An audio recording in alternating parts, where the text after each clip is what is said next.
It's a similar reason to why we as adults dream of being a superhuman. Convenience. You know, things would be so much easier if I had superpowers. You know, maybe if you're really young and you're playing schoolyard soccer and the ball goes over the fence, if you could fly, you can go get it, no problem. To junior high, you didn't study for a test, so you read your teacher's mind. Everything just, in essence, seems so much easier. And you think adults don't think about the implications. Kids especially don't. I mean, the kids more want the powers, you could say, for the excitement value, the fact that you get to go save the day. You're always in the thick of the action. You just get to be the good guy. Your life would basically be a movie. And who doesn't want that? Easier said than done. It takes a lot of work. I mean, a lot of superhumans on our side of the fence in reality are superhumans not because of genetic testing or anything along those lines. It's because their brains are hardwired different. I mean, if you look back to Jill Price, her memory is so rock solid because she's constantly going through it. She's constantly reviewing everything about her life.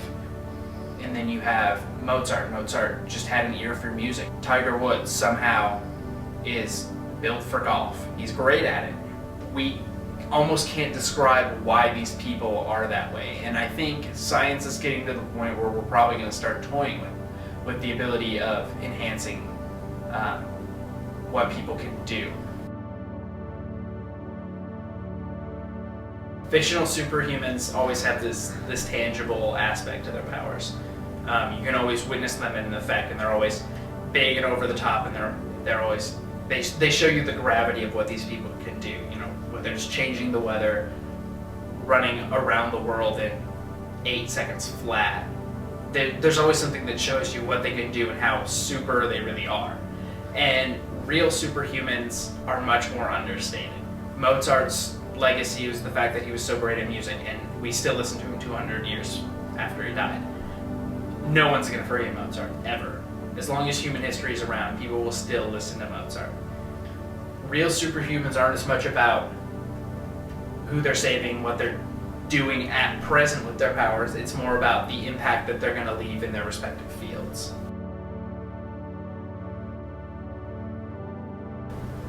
I think that all depends. I think it's still up for debate. If you think about in terms of genetic experiments that we're on the cusp of, sure, you're going to have to screen people, and you're going to have to pick the ones that are right for the experiment, the ones that are going to fit it the best.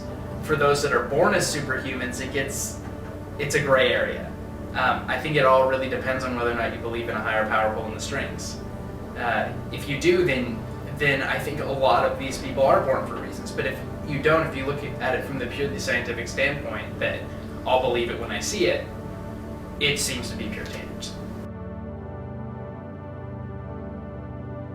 Superhumans have these great abilities, and it seems like it's the perfect thing. You know, you have these powers and you're still a human.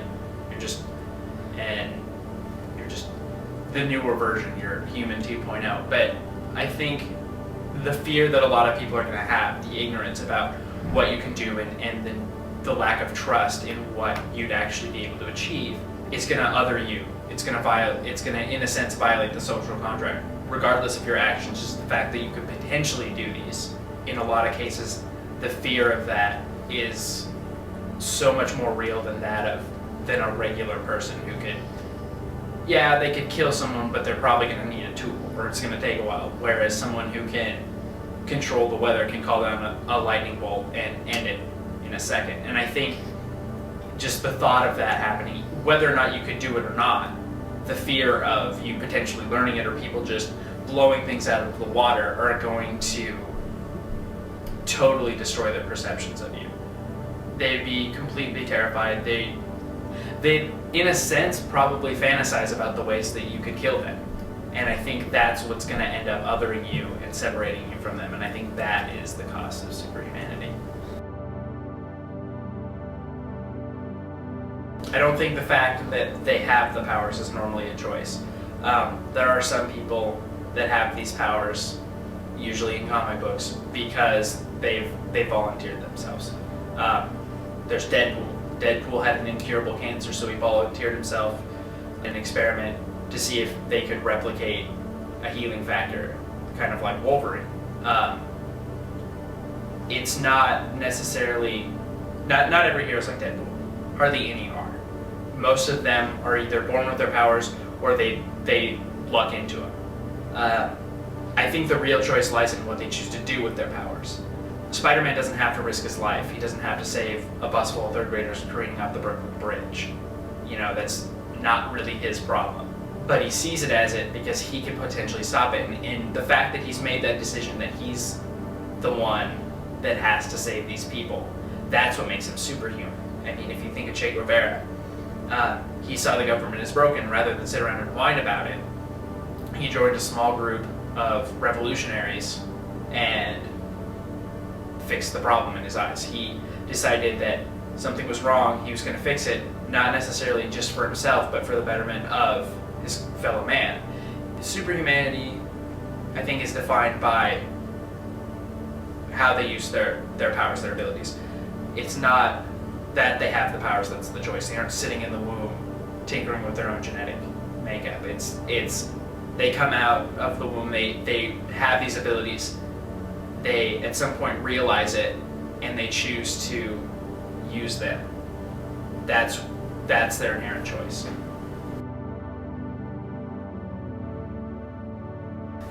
Absolutely. If you look, for instance, at Frankenstein's creature, he was, from a physical standpoint, horrifying. He was sewn together from corpses. He was 8 feet tall. He had super strength. He was completely different from you or I. And he was isolated from society because of that. And I think that isolation is what drives a superhuman to be a monster in a sense. It changes their perception of reality. That isolation and the fact that they have these powers and that there's no one that can empathize with them would have to just sink into your psyche. It would have to completely alter the way they see everything. Think about a budding telepath, someone who can read minds. Say they're incredibly powerful, they can read anyone's mind within a 5-mile radius. Their powers first manifest and they have no control over them. They're probably not going to be able to tell the difference between someone speaking to them from a couple feet away versus someone thinking about how they're really hungry 4.5 miles away.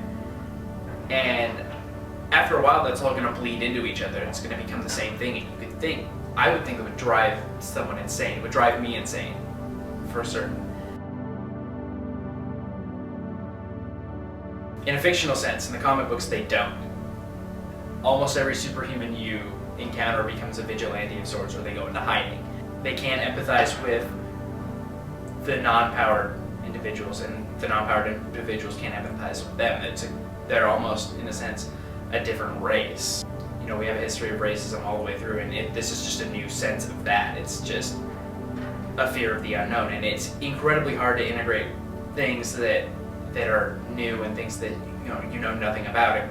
If the Fantastic Four moved in next door in your New York suburb, you're probably going to put your house on the market, and it's a horrible thing, but it's to be expected.